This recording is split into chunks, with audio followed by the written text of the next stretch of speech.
What's up, dudes? What's happening? What's going on, guys? A shit ton. There's like, where do we start? Where do we start, Tyler?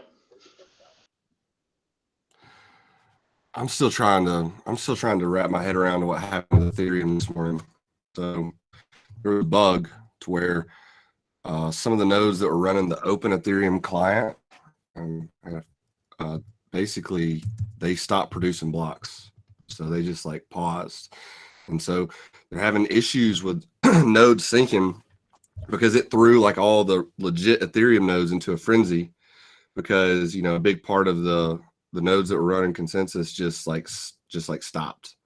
So a lot of exchanges have paused withdrawals and deposits for ERC20s and Ethereum tokens. And they're trying to like parse through what happened and get the network back online. And you know, hopefully it's not something fatal. I mean, I imagine with technology, it's probably not. You can always just like go back to like a timestamp. But yeah, I mean, I don't know what happened. Like, this is all just kind of unfolding right now. Yeah, no, I'm in the same boat. I'm a little clueless, but it's a little embarrassing as well. It's kind of just like Ethereum has been shitting the bed this year, just with gas fees so high, and this hard fork was supposed to at least remedy that a little bit, but now, this has gone. This has been a cluster for today as well. But the price is still, rebounded very nicely. So, it's I don't know. It's kind of interesting to just watch how these market dynamics play out. So in layman's terms, what are we talking about here? We're talking about a stoppage, like halting the chain, right? Is that what we're talking about? Or are we talking about like a... No, so like the chain didn't halt. The open Ethereum, which is the fastest, lightest, most secure Ethereum client that's supported by parity, something happened with the block, and it just like all the open Ethereum nodes like that run that client, they just stopped. So like all the other nodes like Infura, and they kept producing blocks, but all of a sudden, like a lot of their peers that they used to like maintain, like just disappeared.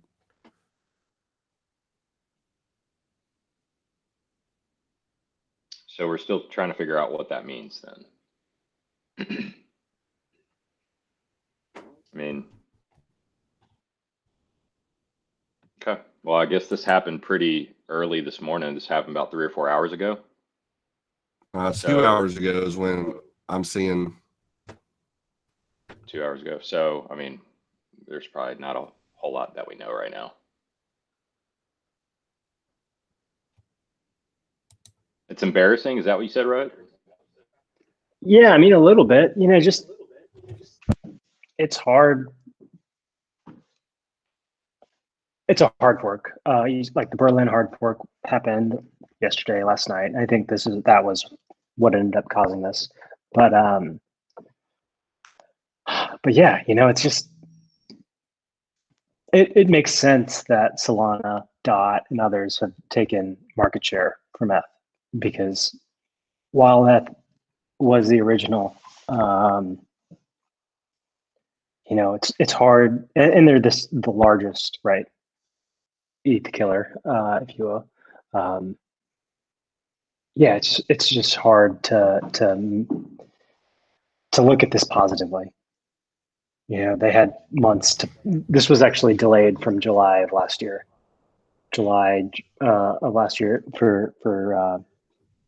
For implementation. And so, yeah, they had like an extra year to plan for this. And, shit happens, but a lot of shit's been happening to ETH this year.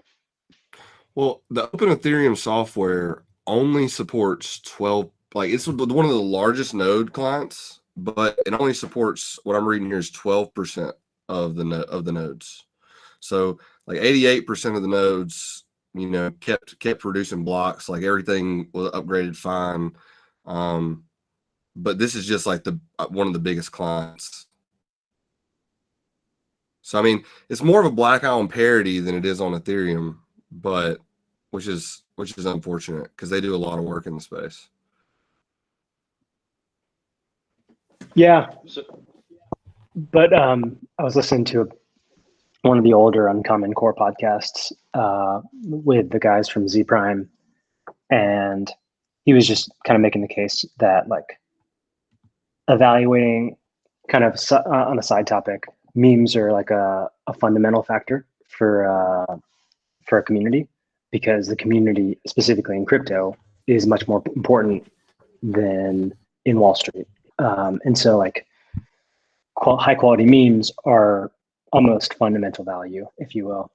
But that just comes back to like evaluating the community. And as you know, one of the largest nodes, it's just kind of, I'm not like bearish on Ethereum or anything, but it's just another stumble. You know, it's another stumbling block that just isn't a great look right now. I want to ask a question. So Berlin, so this was a planned thing. This is part of the roadmap process to 2.0. And so like, did that mess up, or is this just causing, is this what you're talking about? That's the next delay, or what is Berlin? Berlin was the hard fork that would help like stymie some of the high gas fees. It's not EIP 1559. That's going to be implemented on the London hard fork in July of this year, August of this year. But this was like a gas optimization sort of contract. And so, yeah, I think what we have up on the screen is kind of a good overview of it. But yeah, it was primarily to help reduce some of the gas costs that the network is experiencing right now. But it's not, again, the EIP 1559. That's later this year. So at this point, I mean, has ETH really I mean, so what? You know, ETH is ETH at this point. I mean, they've always been slow, but they've always been the first ones to you know, kind of innovate, at least before the recent ecosystem flourishing. But this was already going to take until the end of the year, right? So I guess is this a critical crypto blockchain error with whatever's happening right now to the ERC20 tokens and everything with what happened this morning, or you know, like what's the big deal? This kind of stuff happens. At least that's what's going on in my mind.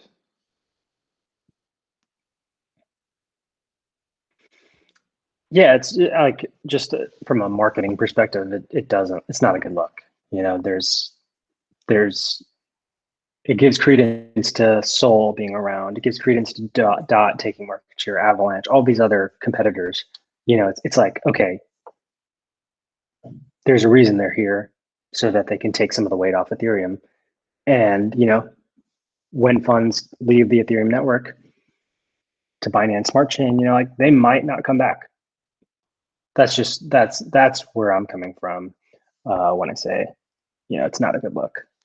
That makes sense. So the leader of the pack, you know, the original smart contract, you know, innovator, Ethereum, you know, they're chugging along pretty slow. They're having problems, and there's all this other cool stuff, all these other ecosystems that you have an option of now. So that makes sense.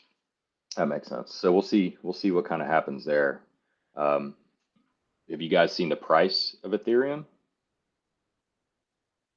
I mean, to speculators, I don't think they're going to see this stuff, right? They don't know Berlin. They don't know about the true implications of a lot of this stuff. And I think we've got a little bit of run, yeah, particularly on Bitcoin here.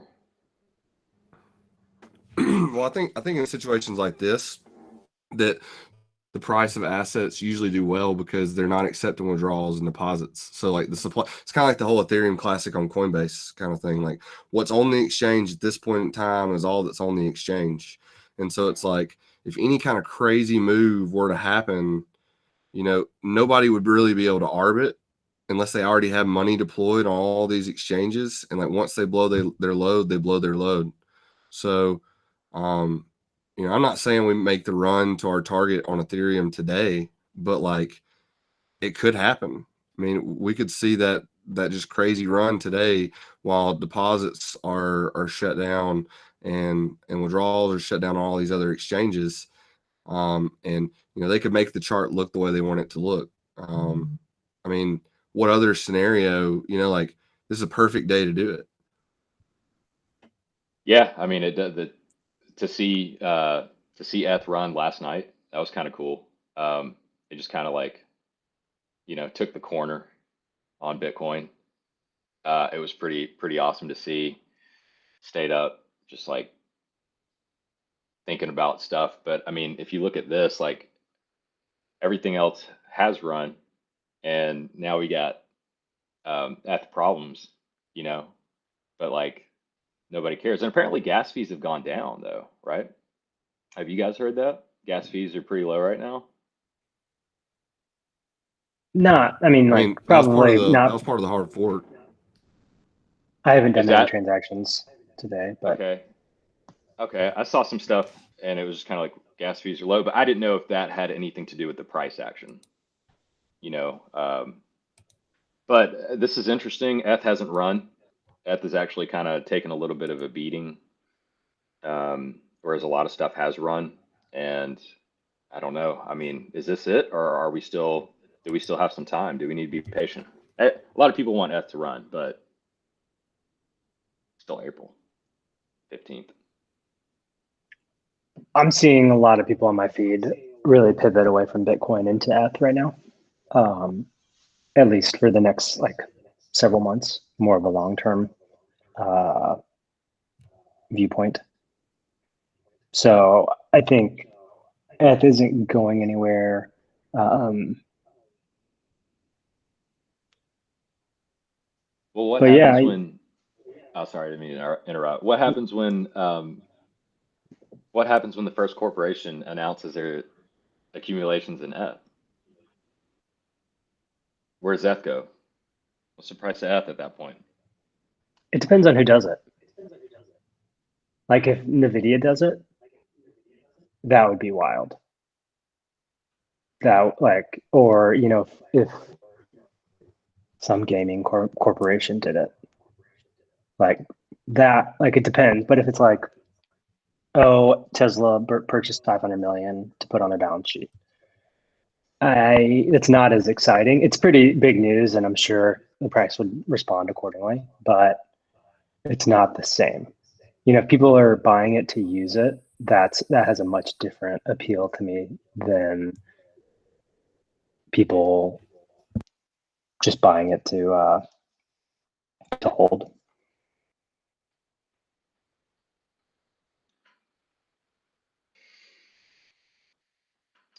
Well, whenever it happens, it's I going to feel be like, beautiful.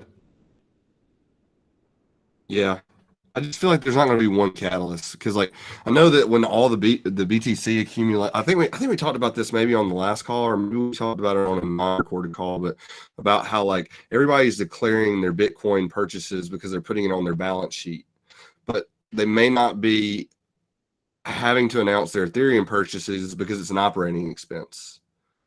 And it's like they don't have to announce every time they buy paper or staples, or it's like why announce when they buy Ethereum? But from my friends that run OTC desks, there was a whole lot more institutional buying of Ethereum than there was of Bitcoin. Like there was a whole lot more Ethereum that was bought by institutions than Bitcoin. It just wasn't announced. So I think if it does start getting announced, I think there will be so many announcements that we won't be able to like pin the tail on the donkey. Yeah.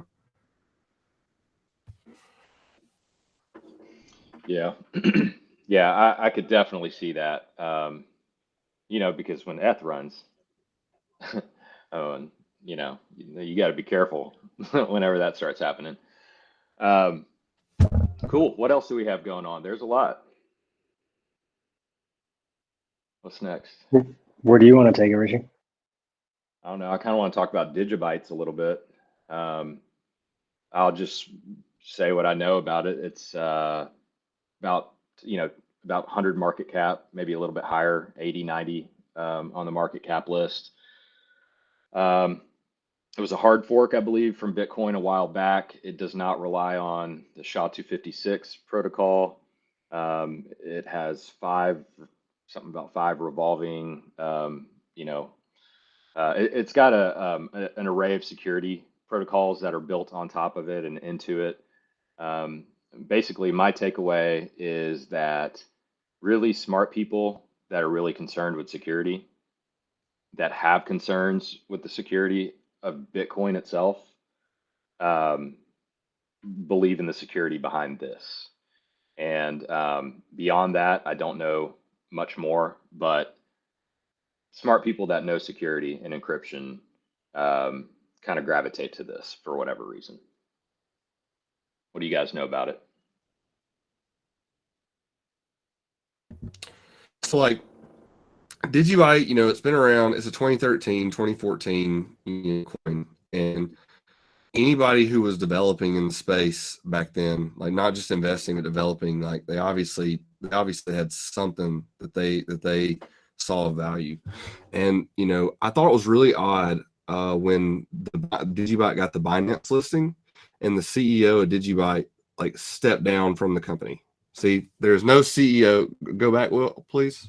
So there's no CEO or a company controlling the Digibyte blockchain. It is a volunteer-based global community-driven project. So when that happened, I really didn't understand, because like it came across like the CEO was like rage quitting the project, right? He had just made all this progress. Like everybody had made fun of Digibyte for years and years and years as being this like useless coin. It was just like a money grab. And then he started making progress and he quit, like he stepped down. And so it's like after that, it was kind of confusing. And I just decided to not pay any more attention to Digibyte. It was just like, let's not pay any more attention to it. And then, it just so happened to come across our desk a couple months ago, and starting to look into it. And it looks really, really interesting on all types of levels, fundamentally, technically, technologically. I mean, it's got identity, it's got assets, it's got a currency, it's got a blockchain. I mean, for someone who's in it for the tech and is just wanting a piece of technology that they can build applications on and use, like, this is pretty valuable.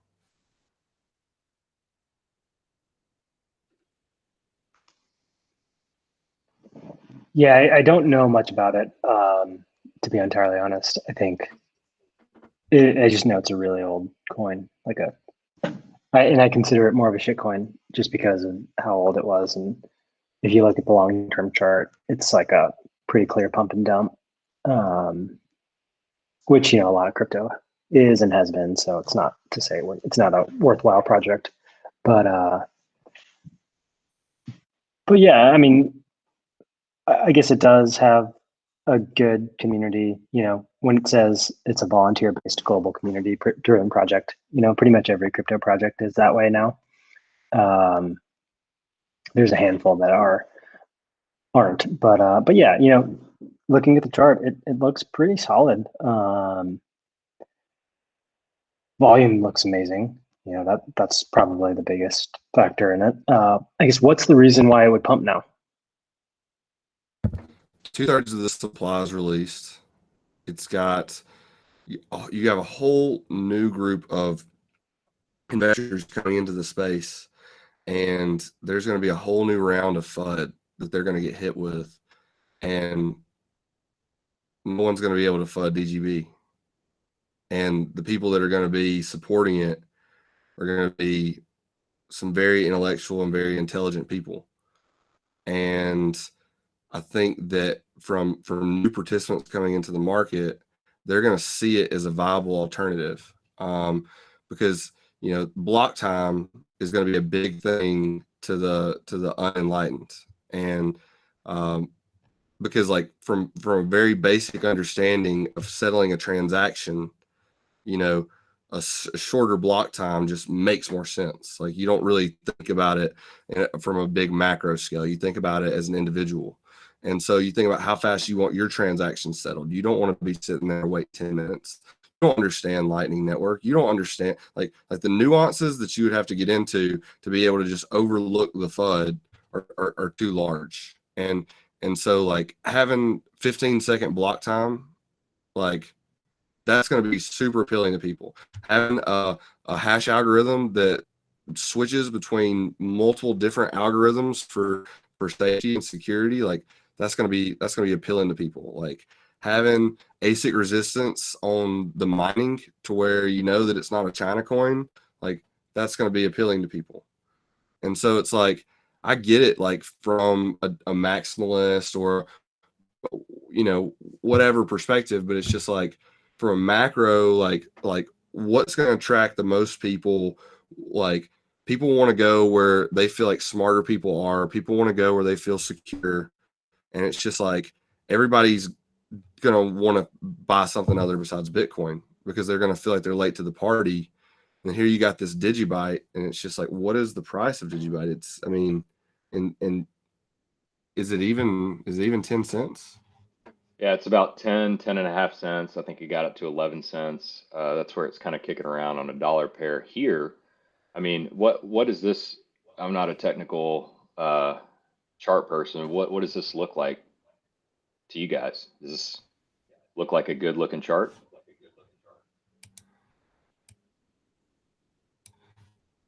To me, it looks extraordinarily bullish because we keep making higher highs, we keep churning up, the volume is good, and then when you zoom out and like go look at the time frame on a daily or a weekly, so like up there, the top, no, well yeah, that's fine. No, go up to the top by the ticker, yeah. Go and do 1 day.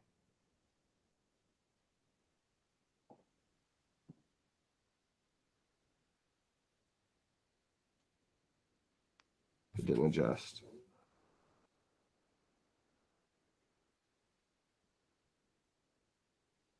Can you scroll? Do 1 week. Yeah, 1 week. And can you zoom out a little bit? Zoom out.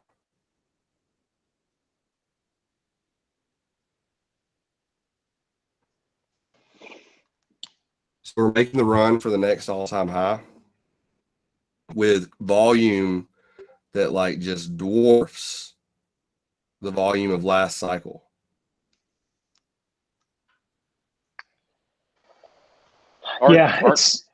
Isn't most volume dwarfing volume of last cycle at this point, or not exactly? Yeah. So how does, I mean, because I still feel like we could get into Digibyte right here and still be pretty early. Yeah. Mm-hmm. Nobody's like talking about it yet. Yeah, go look at it versus Bitcoin, DGB versus Bitcoin. Would you guys be interested in doing something with it? Getting in, making a move?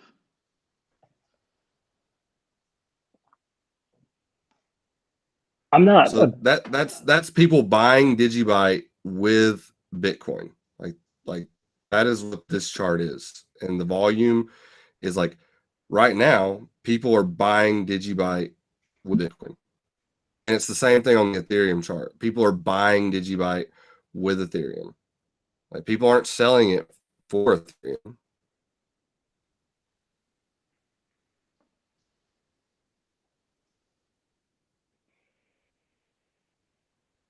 I'm not opposed to it on a shorter term time frame, specifically for that chart.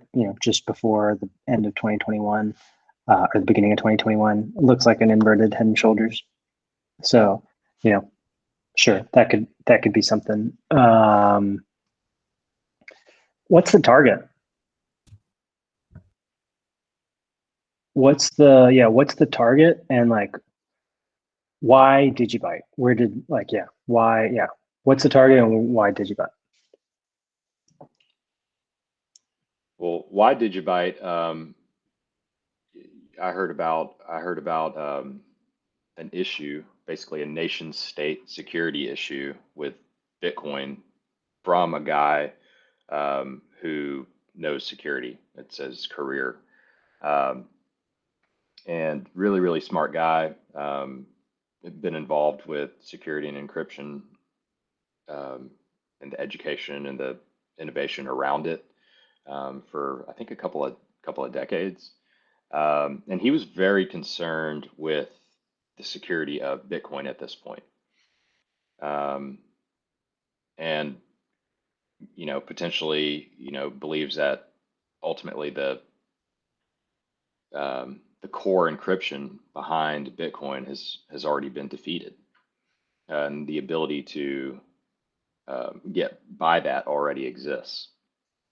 And the implications of that, of course, would be, well, okay, well, Bitcoin is broken. And it's not to say that it is, or that that is actually the case, but if it were the case, it would be because of a couple of things. And he has, I guess he's made an investment or moved his coin or just moved his faith at the very least into Digibyte, because it solves all those security threats, the large core threats. So whatever we don't understand, or particularly whatever I don't understand, it's probably a lot more significant. It's probably some huge differences, um, with this and with Bitcoin. And I think at some point it's got a pretty good chance to be put up there, or thrown in the ring as a potential Bitcoin competitor. And over the next months and years, we've seen Ethereum be pitched as a Bitcoin competitor, Doge just jokingly being pitched as a Bitcoin competitor. But then there are some, that potentially could be the next Bitcoin, a better reserve currency. Um, and, I think at some point this has a potentially good chance at being thrown out there and saying, hey, well, what about this? This is a more secure version of that. There will always be a market for that. As far as target, I have no clue. Tyler?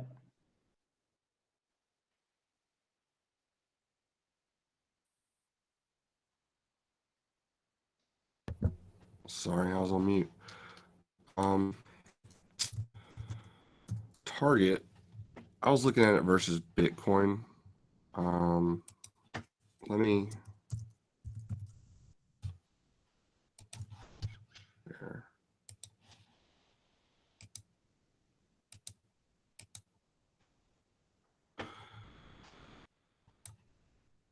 I mean,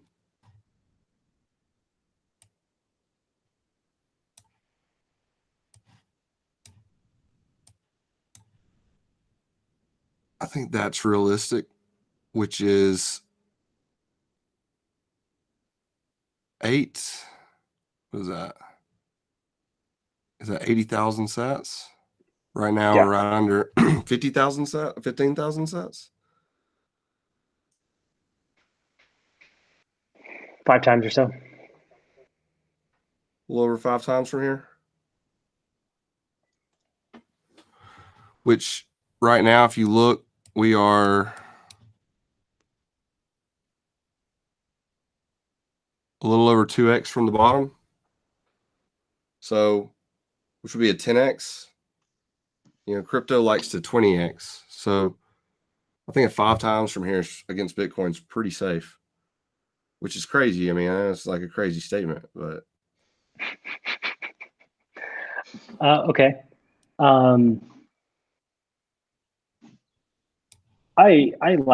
I'm fine with that, with DGB. I don't know a ton about it. I have been spending most of my time and energy more focused on DeFi stuff lately.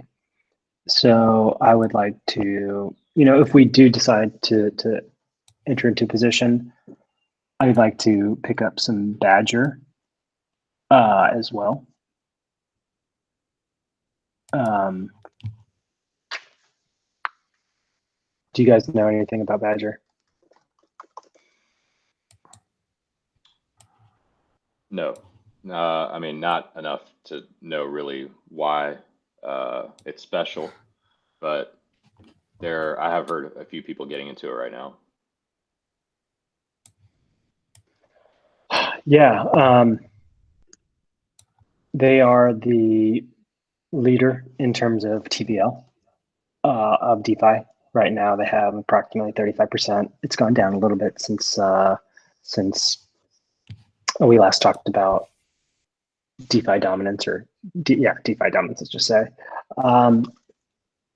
it's kind of like the second Wi-Fi, in my opinion. One of their products is Dig. Everything I'm seeing about Badger, it kind of reminds me of DeFi summer 2020. And the people that I follow that were a part of DeFi 2020 are saying Badger is kind of the catalyst for to kick start that off. And so yesterday we saw a pretty solid pop, up 20%. But the price of it was hovering around $65 or so, somewhere around there right now.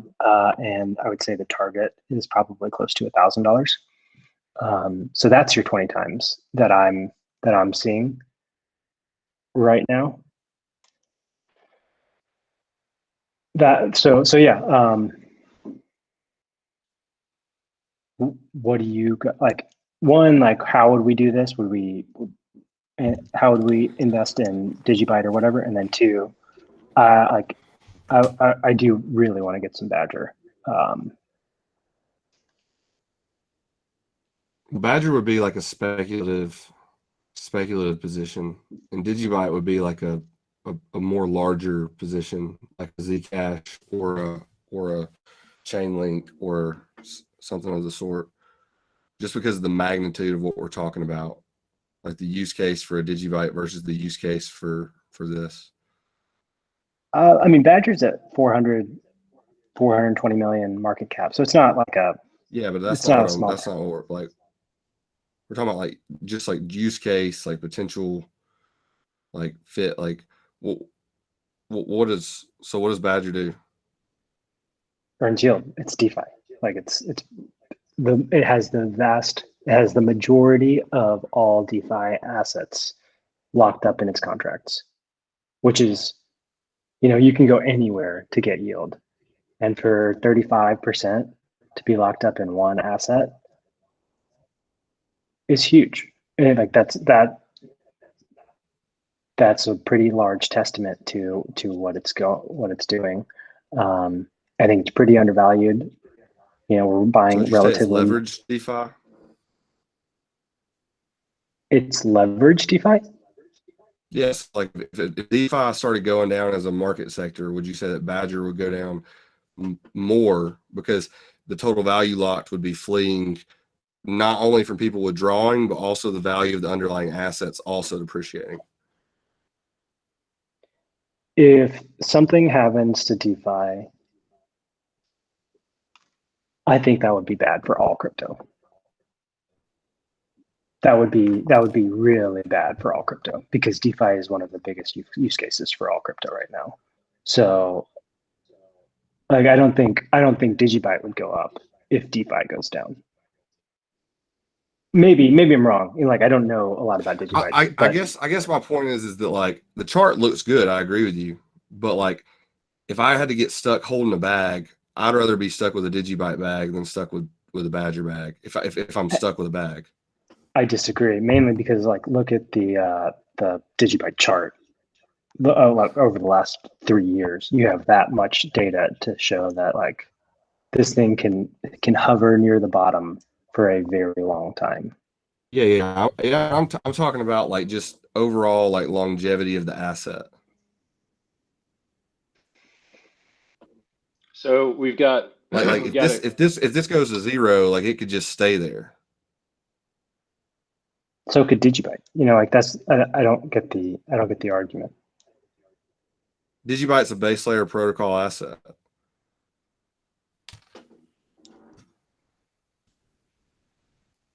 well, anything could go to zero, but I think what we're talking about is the type of investments that we make. And we do make a lot of different type of investments. The way I see it is, and maybe it's what you guys are saying, maybe it's not, but um, with Digibyte, I think, it's been around. It's going to be around. It's going to be more significant than it is now, and we're early when it comes to people buying it up. Um, and it really wouldn't be necessarily, in terms of what Tyler was talking about, when we say a Zcash type thing or a link type thing, the idea of bags is, yeah, totally cool, hanging on to bags, right? That's kind of like the approach with those things. It's like we fill our bags with that. We trade in some of our, regular dry powder for those bags because we want those bags to be, much, much bigger bags.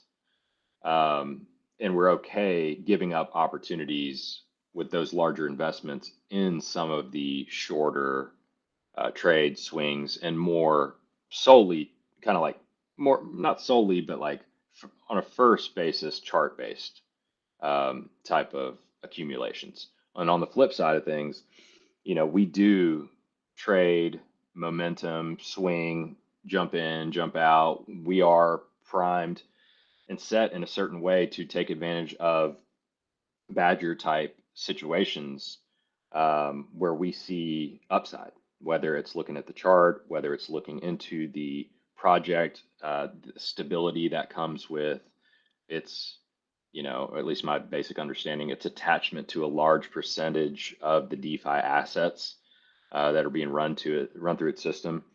I don't know a whole lot about it. I don't know a whole lot about Digibytes either. Um, but we do take a lot of different approaches. I don't know enough about either of them to personally recommend, making a decision either way. For Euro, um, I don't know enough about it at this point other than look at the chart. And then, your side, Tyler, it's like, well, I don't know enough about it to accumulate or to trade dry powder for that much of it. So I'm kind of somewhere in between. I'm kind of like, hey, um, let's figure out a mid-range allocation and I'm talking about Digibytes here now. A mid-range allocation. We may not even figure it out on this call. I know we've got a lot of other things to talk about as well, but something to where, yeah, we can have kind of a core position as a hedge to Bitcoin. It may be a longer term type thing.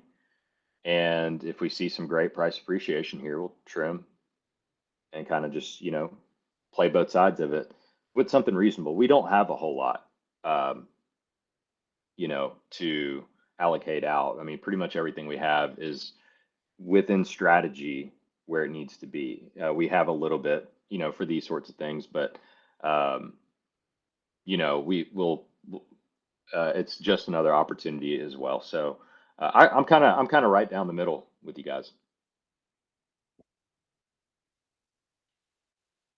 Yeah, I mean,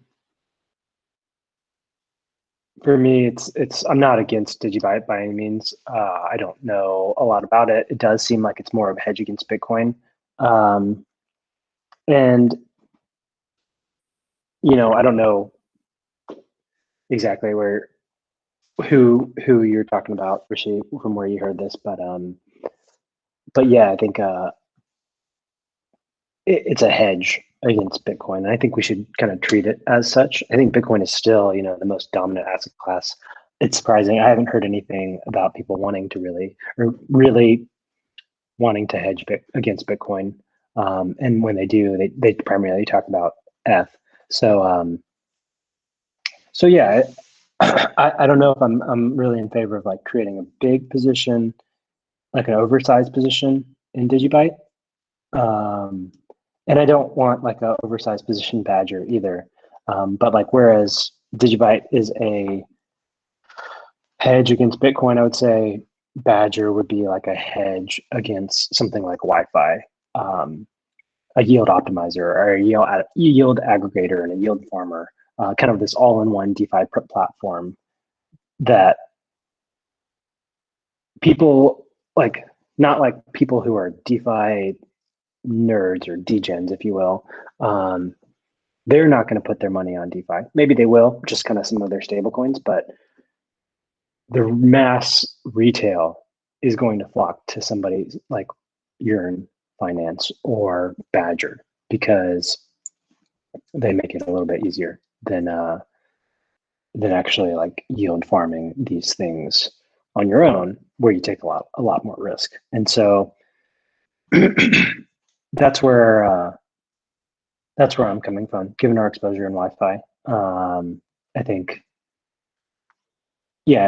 we could definitely hedge some of that with DeFi. I fully expect Wi-Fi to perform incredibly well and Wi-Fi to outperform a lot of what we own, mainly because it's the hottest space in the entire market right now. But yeah, I think Badger is kind of a blue chip now name as well. Yeah, I mean, all that makes sense. I do want to kind of shift gears if we can, at least for a second. It is kind of crazy price action stuff going on right now, and I think like I was surprised it's kind of settled over the last couple days, but Doge has just it went from what, like 7 or 8 cents up to 12 in a day, something like that. I was like, what is going on? Um, like look at that. What it doesn't Doge's chart doesn't look like a lot of charts. Um, what is going on here? It's not just Elon.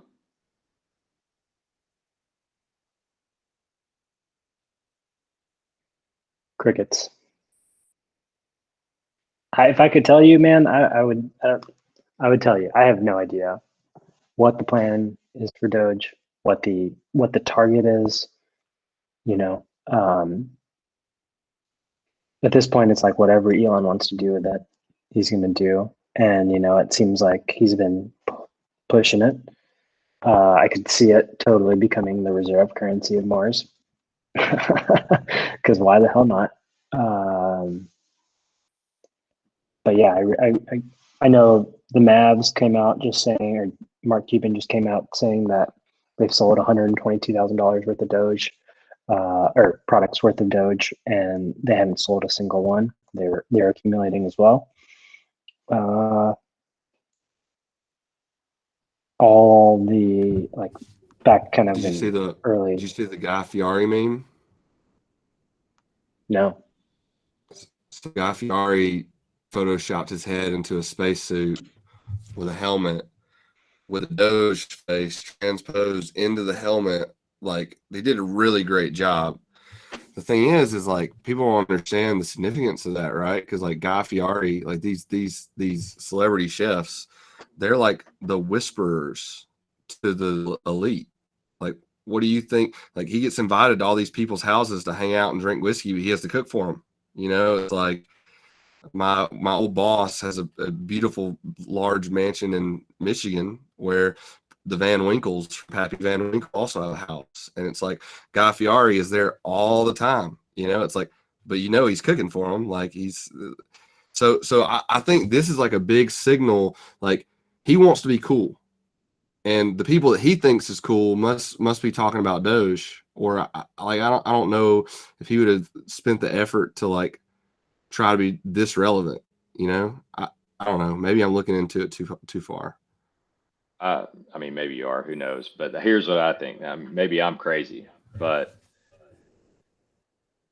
I think Doge is a new dollar. That's where I'm at. Doge is a new dollar.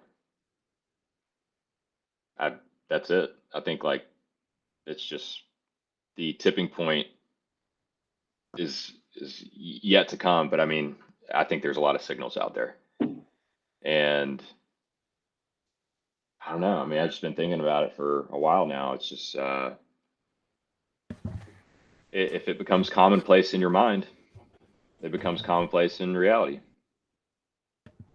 What if when Doge hits a quarter, the Federal Reserve mints special quarters with a Doge on it? Well, first of all, that's ridiculous. Second of all, it would only like last for like a day because then, the dollar's devaluing, the price of Doge is skyrocketing. It'll be 50 cents before it goes into production. But I'd All get I will, one. s- I'd buy one. all I'm going to say about Doge is, when has Elon failed at anything?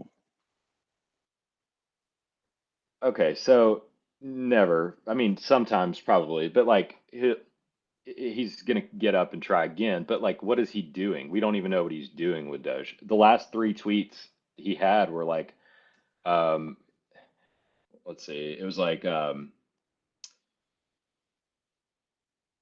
going to the moon very soon. Yeah, and like then there was like another one like last night or something like this morning about like a barking dog barking at the moon, and then like an emoji poem. Like, what is going on? What is going on? What is he doing? Like, but it doesn't matter. It doesn't matter what he's doing because he's he's signaling, right? Just like everybody else, just like every meme and everything. And so it's like, all right, cool. You see it enough, and then it's just a regular thing. Then everybody has it, and then that's the thing, and that's all it takes. And I'm not saying Doge to a dollar. I'm saying Doge is the new dollar. What do you mean by that? Like, is that the reserve currency of the world? Well, There's it's no like cap on this. supply. No, I'm not saying it's the new United States dollar bill, right? I'm saying it's the new dollar. Like, yo, let me get $1. Or here's a couple bucks, right? Or yo, put a few dollars in the tip jar. Or, you know, let me get a ride. I'll give you a few dollars. That, like the social, everyday, transactionary currency that is just like you just throw it down. It's like approximate valuation of whatever that, whatever that is. Like that social, like cash and Venmo between friends is different from like writing a check out of your bank account or swiping your debit card. Like dollars, like maybe like cash dollars, like $1 bills, $1 bills. So, so what do you, like? Let's say you give me 10 Doge. What do I do with 10 Doge in this example? You're probably gonna go, You go to the Doge park and put it in the arcade, and you play some Doge games. Yeah, no, like if I give you Doge, it's because you probably um, you know something like if I was gonna Venmo you $5 or $10, what would it be for? You bought me Like, coffee or something like that. yeah, pizza or coffee or something. Yeah, and I'm like, hey, let me pay you back, or let me get this, and you're like, no, man, I got it. I'm like, all right, cool, I'll just shoot you some Doge later. It's like, all right, cool. It's like I'll get you back on Venmo, or like here's $5, just grab this real quick. You know, it's like when you're it's like I feel like that's what's about to happen because I don't know, there's something beautiful about something being like one unit of something being like worthless for everybody. I Like think that's Doge is going to end up being like Red Coin was supposed to be, like the social currency of the internet, right? Like you say something that's funny, Elon replies, "What's your Doge address?" He sends you some Doge. You can go then with that Doge and buy a T-shirt from one of your influencers, and or you can go and buy something from the Mavs. You know, it's like I think it's going to kind of be like the whole like send Bitcoin with the QR code. I think it's going to be like, you know, trying to come up with something funny at the tailgate with a QR code to get people to send you Doge, because they're not going to send you Bitcoin. Like, why would they do that? yeah, it's like emptying out your pockets at an intersection. It's just like just dump all your coin change in his cup. That's Doge. Um, well, okay, all right. Switching gears again. Coinbase listing. That was huge, like literally huge. Um, Implications of it. What does that mean for crypto? Why would anybody buy Coinbase if they've got crypto?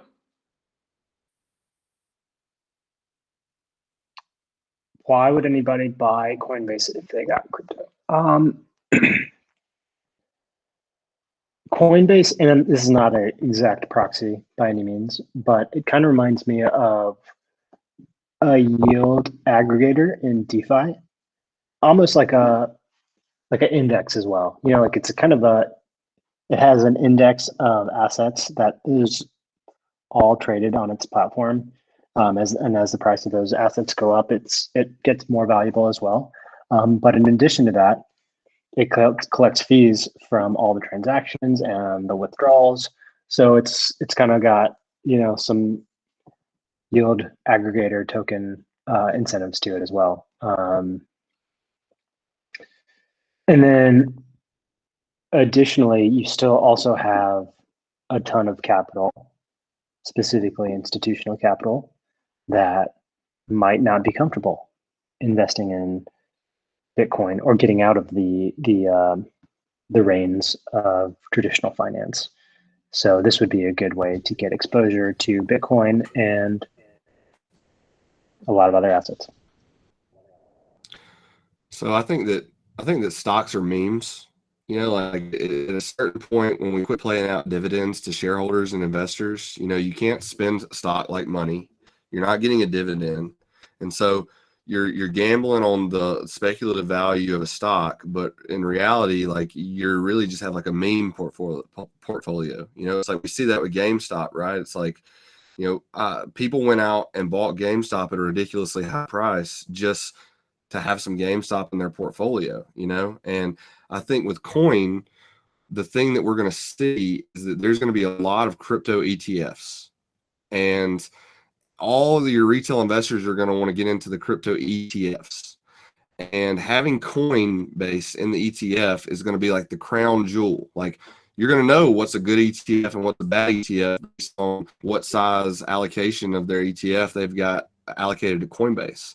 And I think you saw that on the direct listing where ARK Investments bought like $150 million worth of Coinbase and immediately threw that into 3 of their ETFs, because I think it's marketing and meme value.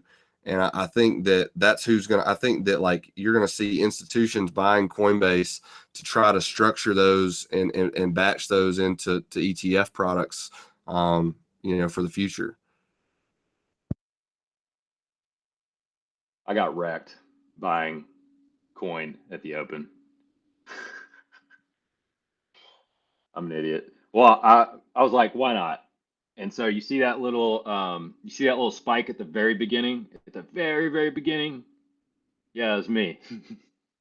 I was in there with everybody else. I bought some more on the way down, but yeah, bro, like you pointed out, should have bought right there at the end of the day. Was that Coinbase people just selling the shit out of all the wealth that they had accumulated and were holding in Coinbase stock? I assume so. I mean, it's yeah, I assume so. It's a direct listing, and you don't have a lockup period that way. So that's one of the main benefits of it. So Yeah, and there, like you were saying, Tyler, there was enough being sold and enough to be bought up for Mark Invest. Yeah, I mean, so there was an order for, I think it was like 400 and something thousand coin that was gobbled up at like 350.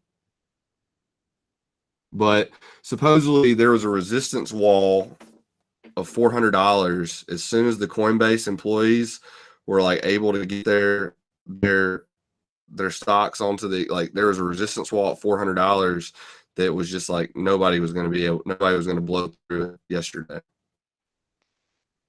I think that lines up with about 100 billion market cap. So that would make sense. Well, what's funny is, like Charlie Lee was one of the early employees of like Coinbase, and it's like, he was selling OTC and he bought back on the listing. I mean, he was getting, if he was selling OTC on FTX, let's just say, he was getting 580, 600 for it over the last couple I think months. 375 was probably some of his lowest sales. It's like, and I think he bought back everything he sold at 325, 335, somewhere in there. It's like, this dude, Charlie Lee's like one of the greatest traders.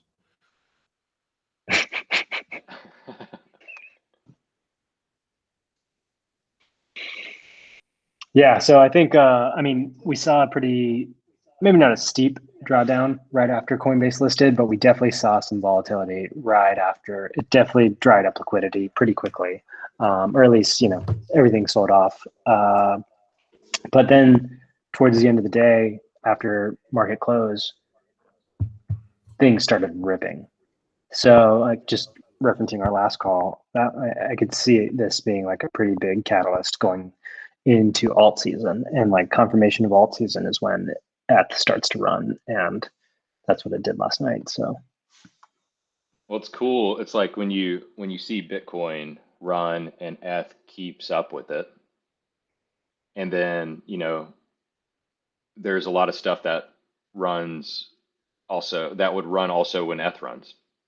Just kind of that rising tide as well, and keeps up with it. And so uh, there's kind of stair steps of value that kind of get locked up and exponentially house of cards here. But when additional layers start to kind of do this, it's pretty cool. It's fun. This has got to be what surfing feels like. I still think like ETH is great, but DeFi, like last year, 2020 was the test pump for what's about to happen, because you just have so many people that are trying to get into DeFi in a big way. And you might have to go through ETH, but you really don't. You can go through stables at this point. So you really don't have to go through ETH. But I do think. Well, I think you're right, but I think that it's going to be like, I think the DeFi pump is not going to be like all at once thing. I think it's going to be like 2017 with alts, like to where maybe aggregators go together and these things go together. But I think Wi-Fi is going to be the thing that kicks it all off. Because if you think about it, like if DeFi is valuable, then Wi-Fi is the most valuable asset. But if DeFi is not as valuable, then Wi-Fi's value is kind of like Badger. Like it's leveraged down if DeFi goes down. And so it's like, if Wi-Fi pumps, then the people who have Wi-Fi are going to diversify into the downstream DeFi assets, right? Like they're going to say, okay, well, out of the DeFi assets that Wi-Fi holds, which one am I making my bet on? So I mean, hopefully Wi-Fi pulls like a Doge or like a Sia coin and just like straight up before everything else, and then we're able to distribute out of Wi-Fi and move into other plays. So I think like I tend to agree with you entirely. The only difference I say is that I see in that is that like Badger didn't participate in DeFi 20 DeFi Summer. It came afterwards, and so Badger I think will be the thing that really pushes everything because it's newer, it's lighter, it didn't have that 80% drawdown that Wi-Fi did. It doesn't have that negative sentiment that Wi-Fi built over the last year. Um, it's a newer, lighter community with, I think, really great, really solid token economics, and yeah, I just think it could be even a better play than Wi-Fi. And the only access US people have to this is through decentralized exchanges.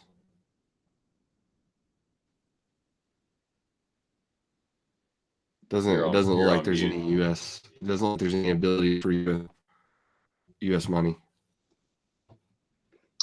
Yeah, I was listening to a podcast with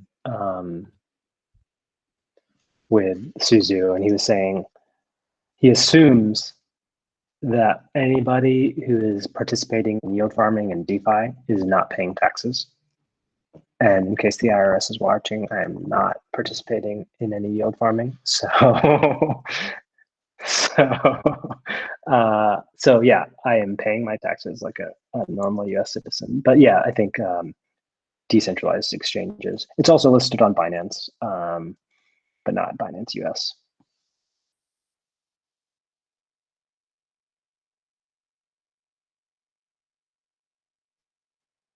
I did my taxes at 2:30 in the morning a couple days ago, so I think I did it right, but I didn't.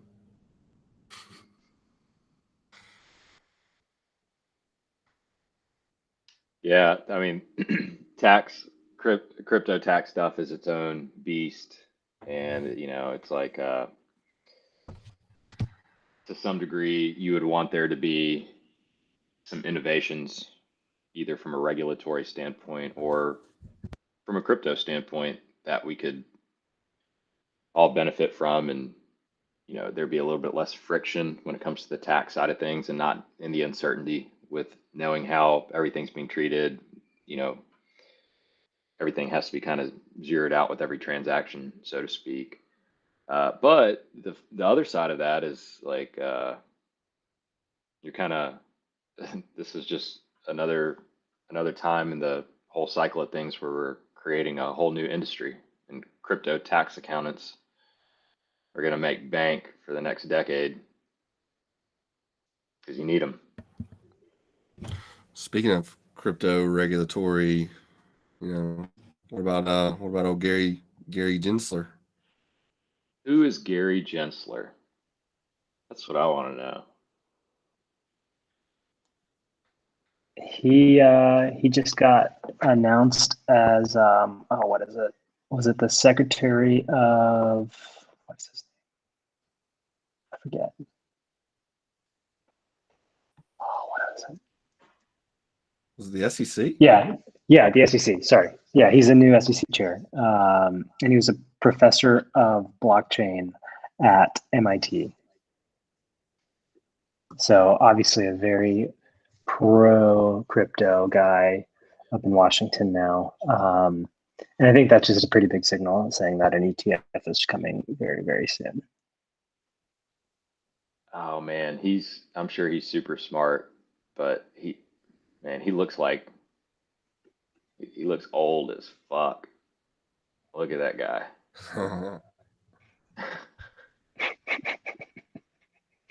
That's cool to have a, like, you know, a white hair and, you know, a crypto guy, or at least a blockchain guy, you know, in those positions. And that's been happening more and more lately in a lot of really, really important positions. And it's also kind of crazy to see like the whole laser eyes thing. You remember when that went around social media and everybody was changing their profile picture to actually have like laser eyes, and you saw people like holding political, like people in Congress, and like people that like don't have any Bitcoin, they're doing it. I don't know. It's just things that like everything's normal. It feels like all this is normal. Like um, like 20 years ago, marijuana was illegal, and now it's just everywhere, and it feels normal. And it's like crypto is the same thing. It's just you can talk to regular people about it, and they have an idea of what you're talking about. It's this whole new world. I was talking to an old buddy of mine, roommate, John Reen, and he was texting me yesterday about the Coinbase IPO. And he was like, back in 2014, like I was like, maybe there's like a 5 to 10% chance like this Bitcoin thing actually works and it becomes the gold standard or the global standard. And now, fast forward 2021, that's like a 50 to 75% chance that Bitcoin will end up being like the global reserve currency, unless it gets hacked and then everything goes to Digibyte.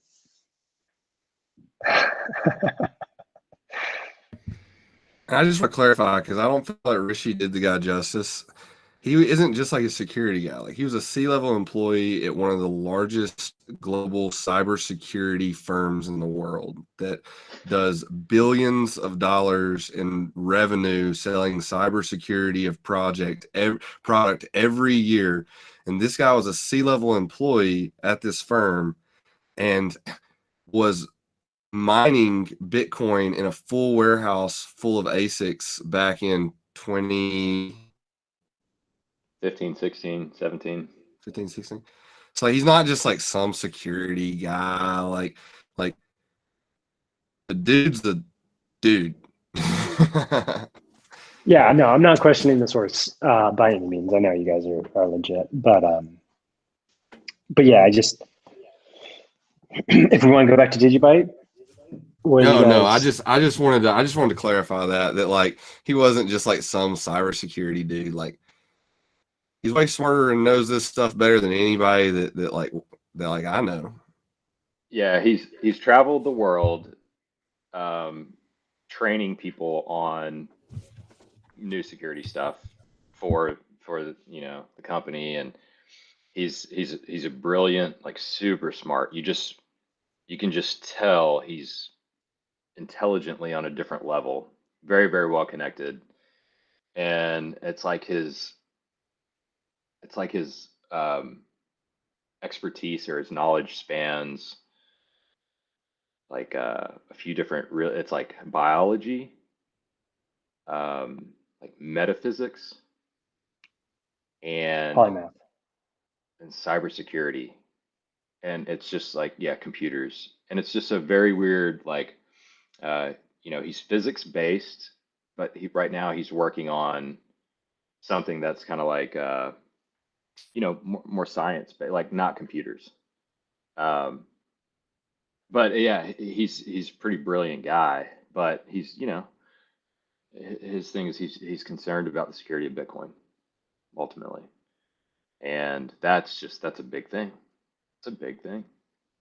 This reminds me, when we were talking about Digibyte, it reminded me of Particle. Do you remember that, Tyler? Back in 2017, 2018, when I was obsessed with Particle because it was like quantum resistant and all of these things about the security of Bitcoin. And I don't know, it just reminded me of some shitcoin. But no, is there anything else we want to talk about, or like, do we want to figure out You trying to get a Particle back? For old time's sakes, I haven't looked at that chart in a year. Do it.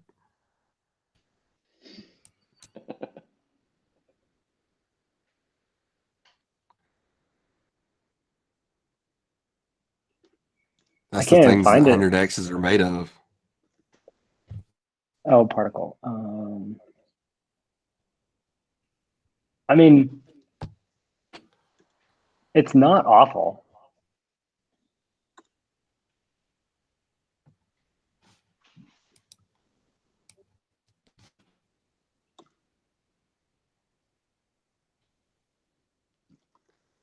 Put it on the week, yeah, or scroll out. Yeah.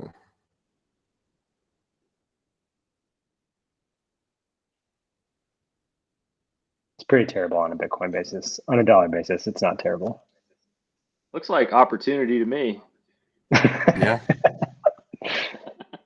I bought something like this the other day because I typed in the ticker wrong, and I 5X in 2 days.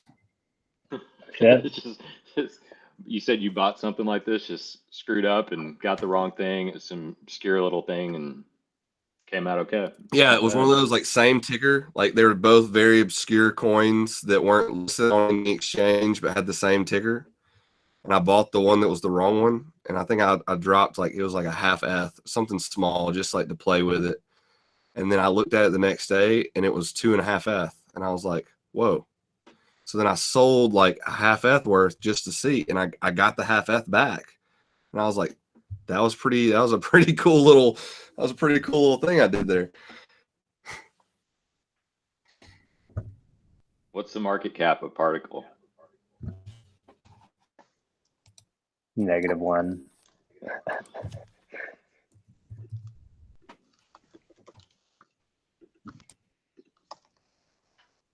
$13 million.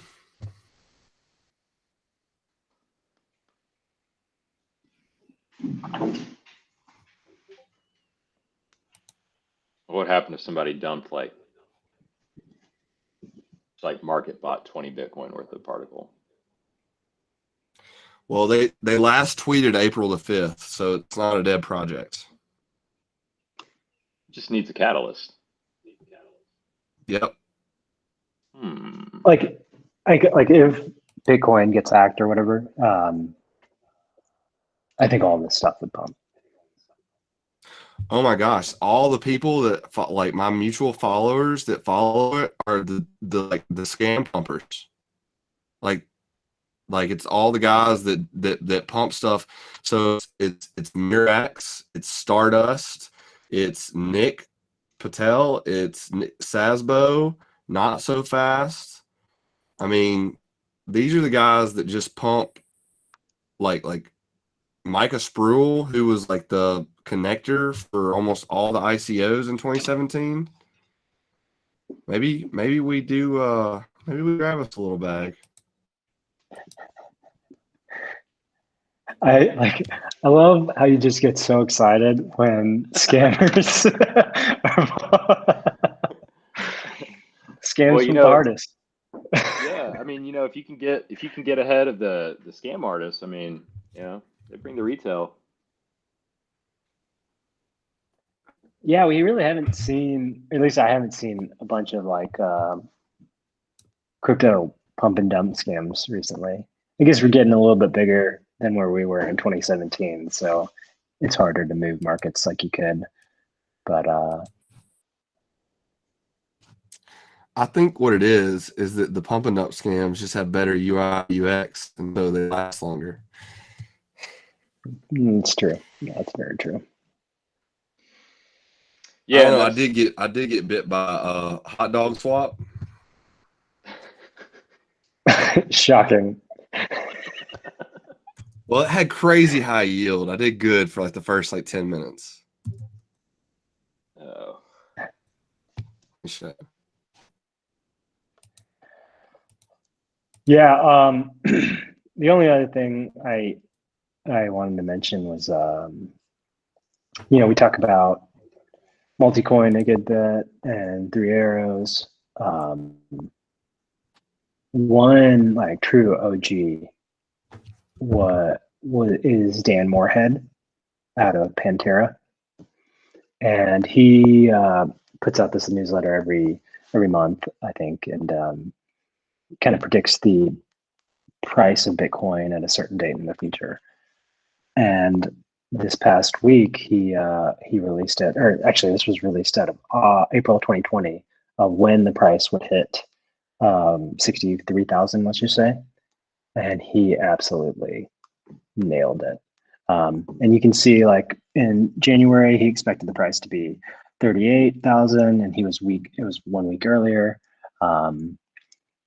In March, he was expecting it to be 53,000. He was 3 weeks earlier. it actually happened 3 weeks earlier. And so just kind of looking forward, he he predicts by April the price to be, well, by July actually, the price to be over 100K. And with that level, I mean, that's some pretty accurate predictions right there. And actually, funny story, I could be living in a completely different life than I am right now. Because back when I was at Stevens, I was into blockchain and I had my own personal Twitter account just tweeting about it. And Dan Moorhead actually followed me on Twitter. And I was like, I thought about like jumping ship, but I didn't. And I've been regretting it every day ever since. No, not really. But Oh but yeah, yeah. no big deal. You're just kicking it in the Netherlands, working on your crypto shit. Yeah, no, I don't really regret it. But it would have been a pretty sweet opportunity had I pursued it. Because like back in 2015, no bankers were talking about Bitcoin. And so anyway.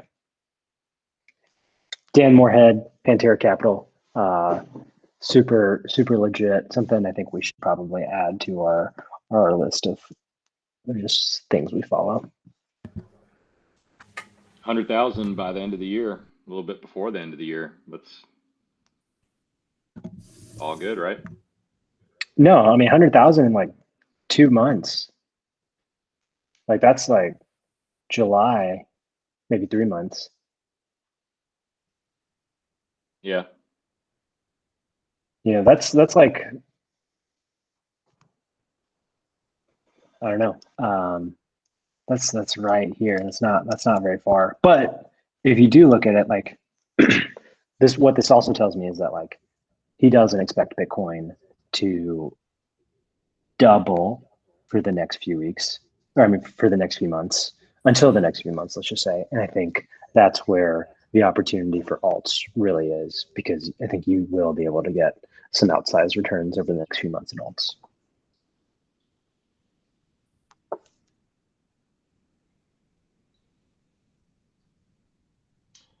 Yeah. I don't know. I mean, the thing about like this alt season is it's gearing up to be big. Like just the amount of participants, the amount of options, the amount of money, the amount of liquidity. Just like when you're in, you're in.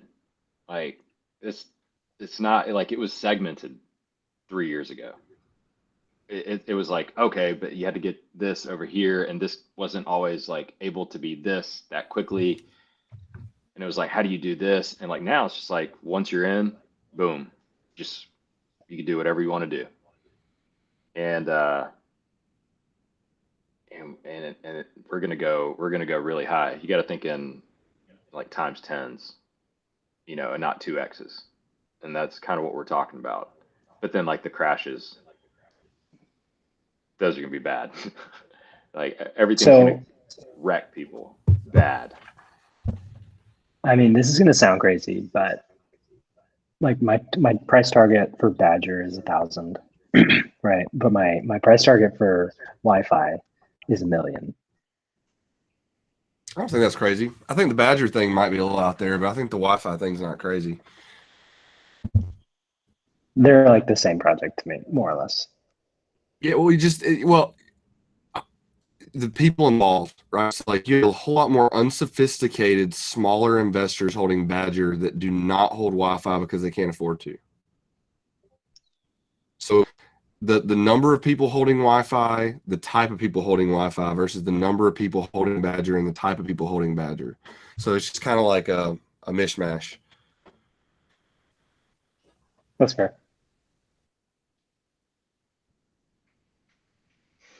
But Cool. one thing I read that I thought was pretty wild is that this cycle, the belief is that we might get our blow off the top, but that we're not going to immediately dump, that we're going to distribute at the top.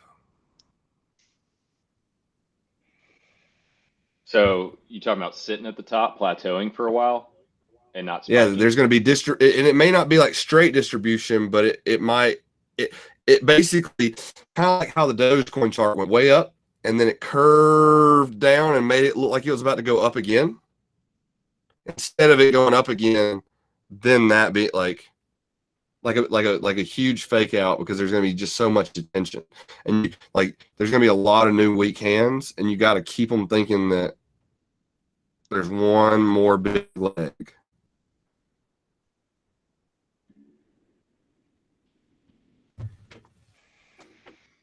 Yeah. Well, I think we've got some things to talk about. We're looking into Digibyte, we're looking into Badger, Particle, also. We've got some things to kind of look. I've got some things to look into, but we should probably wind this down here pretty soon. What do you guys see for the next week? Where are we kind of in the big scheme of things? Final thoughts? One thing I forgot to bring up was Mina. Mina token sale happened a couple days ago. It was probably 500 times oversubscribed. So I think that thing is going to go crazy as well. But as far as catalysts going forward, I think we're seeing everything. April is going to be a huge month. I think Coinbase listed. It was a successful listing. We are experiencing some Ethereum hiccups right now, but I expect that would be resolved relatively quickly. And yeah, I think it's as Tyler's shirt says, it's ape season.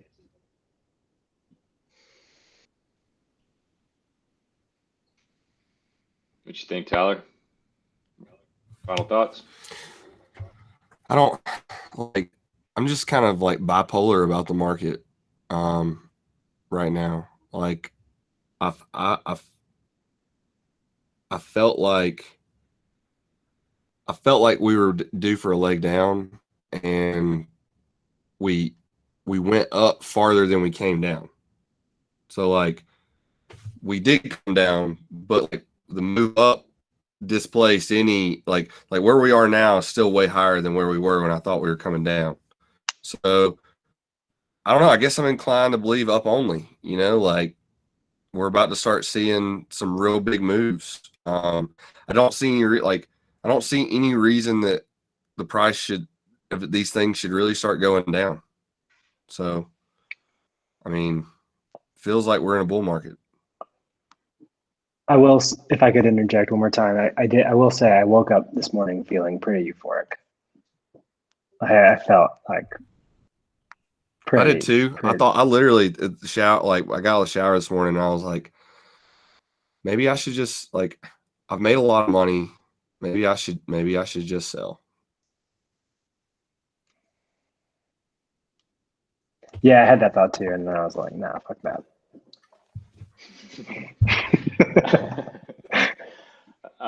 Yeah, I think I don't know if this is necessarily just over the next week, but I'd say through the rest of April. We broke 60 on Bitcoin. Before it was kind of that 55 to 60 range. I think now we're in a 62 to 67 range, I think is where we're going to be. And it's just another little window for alts to continue to creep up and gain on Bitcoin. And I'm really looking at that Bitcoin dominance, but I'm not sure exactly what it is now. But last couple of weeks, it was around 55, 54, 53%. I'm expecting maybe a little bit of give here with Bitcoin on the way up, but it's just to make room for this next big alt run. And I think we're about to see some pretty big moves up, where whatever happened to Doge is going to happen to a lot of stuff. Well, cool, guys. I enjoyed it. Great call. We covered a lot. Catch you guys next week. Peace. See you guys.